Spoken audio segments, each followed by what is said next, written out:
शुरुआत करते हैं एक बहुत ही दिलचस्प सवाल से। कभी आपने सोचा है कि 140 करोड़ से ज्यादा लोगों के हमारे इस विशाल देश, इतने सारे उद्योगों, जगमगाते शहरों और घरों को रोशनी करने वाली ये असीम ऊर्जा आखिर आती कहां से है? मतलब एक छोटे से लाइट बल्ब से लेके बड़े बड़े कारखानों तक हर चीज को चलने के लिए ताकत तो चाहिए ही, राइट? तो ये भारी भरकम ताकत जमीन की गहराइयों से लेकर आसमान तक कैसे सफर करती है? आज के इस एक्सप्लेनर में हम इसी रोमांचक भारत की ऊर्जा यात्रा पर निकलने वाले हैं। जमीन के नीचे दबे काले कोयले से लेकर तेज बहती नदियों और एक छोटे से परमाणु तक का सफर, ये सब समझना अपने आप में एक माइंड ब्लोइंग एक्सपीरियंस है। तो चलिए बिना किसी देरी के सीधे इस टॉपिक में डाइव इन करते हैं। अब आगे बढ़ने से पहले एक बेसिक चीज क्लियर कर लेते हैं। हम बार बार ऊर्जा या शक्ति के साधनों की बात कर रहे हैं, पर ये आखिर होते क्या हैं?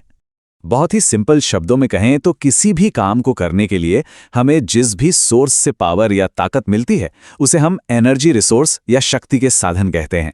यही वो पावर है जो हमारी गाड़ियों के इंजन से लेकर हमारे घरों के एसी और टीवी तक सब कुछ चला रही है। सच कहें तो देश के पूरे डेवलपमेंट की नींव इन्हीं संसाधनों पर टिकी है।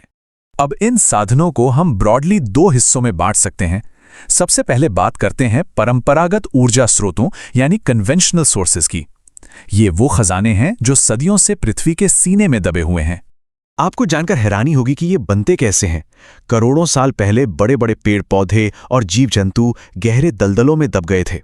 फिर समय के साथ पृथ्वी के अंदर की जबरदस्त गर्मी, एक्सट्रीम प्रेशर और केमिकल रिएक्शंस ने उन दबे हुए अवशेषों को पूरी तरह बदल कर रख दिया, और नतीजा हमें मिले जीवाश्म ईंधन यानी हमारा खनिज तेल और कोयला। लिटरली ये प्रकृति का सबसे धीमा लेकिन सबसे पावरफुल मैजिक है। और जब हम कोयले की बात करते हैं ना, तो एक नंबर हमेशा याद रखिए, 4।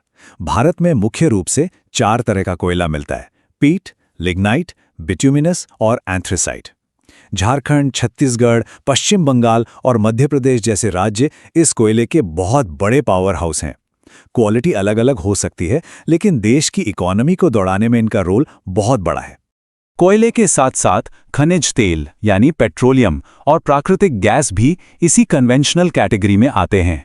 ये ज्यादातर सेडिमेंट्री रॉक्स या अवसादी शैलों के बीच मिलते हैं, और अक्सर जहां तेल मिलता है वहीं हमें प्राकृतिक गैस भी मिल जाती है। भारत में मुंबई हाई, गुजरात और असम इसके बहुत बड़े केंद्र हैं। यहां से इन्हें निकाल कर रिफाइन करके पाइपलाइंस और हमारे घरों में आने वाले सिलेंडरों के जरिए पूरे देश में डिस्ट्रीब्यूट किया जाता है। तो ये तो बात हो गई उन सोर्सेस की जो जमीन के नीचे हैं और जो जाहिर है एक दिन खत्म भी हो जाएंगे। लेकिन अब हम रुख करते हैं भविष्य की तरफ। गैर परंपरागत ऊर्जा यानी नॉन कन्वेंशनल एनर्जी। ये वो स्रोत हैं जो नेचर में अनलिमिटेड हैं, खत्म नहीं होने वाले। चलिए 2 सबसे शानदार सोर्सेस को कंपेयर करते हैं।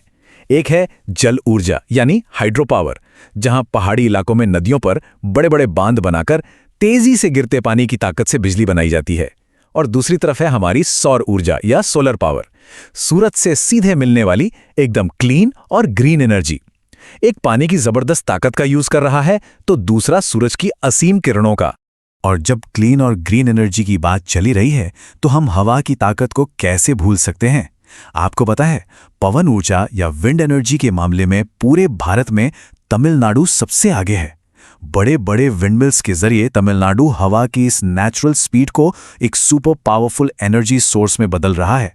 ये एक परफेक्ट एग्जाम्पल है कि हम अपनी जियोग्राफिकल लोकेशन का कितना स्मार्ट इस्तेमाल कर सकते हैं। पानी, धूप और हवा के बाद अब हम बढ़ते हैं एनर्जी के सबसे कॉम्प्लेक्स, सबसे मॉडर्न और सबसे पावरफुल फॉर्म की तरफ। भारत में परमाणु ऊर्जा यानी न्यूक्लियर एनर्जी। विज्ञान का यह चमत्कार कैसे काम करता है, आइए देखते हैं। न्यूक्लियर एनर्जी मेनली यूरेनियम और थोरियम जैसे खनिजों के विखंडन से बनती है। अब ये मिलते कहाँ हैं? यूरेनियम आपको ज़्यादातर झारखंड, राजस्थान और आंध्र प्रदेश में मिलेगा, लेकिन थोरियम की कहानी लिटरली माइंड ब्लोइंग है। ये केरल के समुद्री तटों पर मिलने वाली मोनाजाइट बालू यानी रेत से निकाला जाता है। जरा सोचिए, समंदर किनारे की रेत से लेकर परमाणु शक्ति तक का सफर, है ना कमाल? लेकिन भारत ने यह सब अचीव कब किया? इसके लिए साल 1954 को याद रखना बहुत जरूरी है। वैसे तो परमाणु ऊर्जा आयोग 1948 में ही बन गया था, लेकिन 1954 में महान वैज्ञानिक डॉक्टर होमी जहांगीर भाभा के गाइडेंस में परमाणु ऊर्जा विभाग की स्थापना हुई।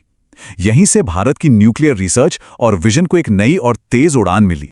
और उसी विजन का नतीजा है कि आज हमारे पास देश के कई राज्यों में बड़े बड़े न्यूक्लियर पावर प्लांट्स हैं। महाराष्ट्र में तारापुर, तमिलनाडु में कूडनकुलम और उत्तर प्रदेश में नरोरा। इनके अलावा राजस्थान का रावतभाटा और गुजरात का काकरापारा भी इसी शानदार न्यूक्लियर ग्रिड का अहम हिस्सा हैं, जो हमारी और आपकी एनर्जी नीड्स को बिना रोके पूरा कर रहे हैं। चलिए, ऊर्जा के इन हाईटेक प्लांट से थोड़ा बाहर निकलते हैं और भारत के भूगोल के एक बहुत ही पारंपरिक लेकिन बेहद खूबसूरत हिस्से की तरफ चलते हैं, हमारी नदियां और उनके किनारे बसे शहर। देखिए, नदियां सिर्फ हाइड्रो इलेक्ट्रिसिटी बनाने के काम नहीं आती। सदियों से ये भारत के प्रमुख शहरों और हमारी सभ्यताओं की असली जीवन रेखा रही हैं। अगर आप इतिहास उठाकर देखेंगे तो पाएंगे कि इंसान हमेशा वहीं बसा है जहां मीठा पानी मौजूद था। आइए इसके कुछ क्लासिक एग्जाम्पल्स देखते हैं। जैसे उत्तर प्रदेश का ऐतिहासिक और पवित्र शहर अयोध्या, ये बिल्कुल सरयू नदी के तट पर बसा है।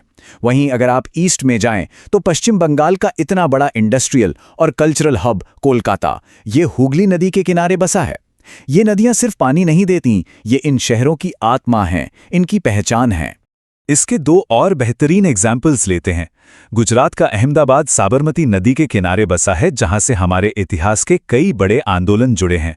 और अगर हम उत्तर की तरफ जम्मू कश्मीर के खूबसूरत वादियों में जाएं तो श्रीनगर शहर झेलम नदी के दोनों तरफ फैला हुआ है। कश्मीर से लेकर बंगाल तक नदियों और शहरों का ये गहरा रिश्ता हमें हर जगह देखने को मिलता है। तो आज के इस एक्सप्लेनर में हमने जो कुछ भी डिस्कस किया है वो भारत शक्ति के साधन के इस शानदार स्रोत पर आधारित है। एक ही जगह पर कोयले के प्रकारों से लेकर न्यूक्लियर प्लांट्स के लोकेशंस और नदियों के किनारे बसे शहरों का पूरा जियोग्राफिकल डेटा, ये सब हमें क्लियरली बताता है कि हमारा देश प्राकृतिक संसाधनों के मामले में कितना ज्यादा समृद्ध है। तो फाइनली, कोयले की खदानों से लेकर सोलर पैनल्स और न्यूक्लियर रिएक्टर्स तक का हमारा ये सफर यहाँ पूरा होता है। लेकिन जाते जाते एक बहुत बड़ा सवाल आपके लिए छोड़ रहा हूं। जैसे जैसे टेक्नोलॉजी आगे बढ़ रही है और क्लाइमेट चेंज हमारे सामने एक बड़ी चुनौती बन रहा है, आपको क्या लगता है भविष्य में भारत का मेन एनर्जी सोर्स क्या होगा? क्या हम पूरी तरह से सोलर और विंड पर शिफ्ट हो जाएंगे या फिर न्यूक्लियर एनर्जी ही फ्यूचर है?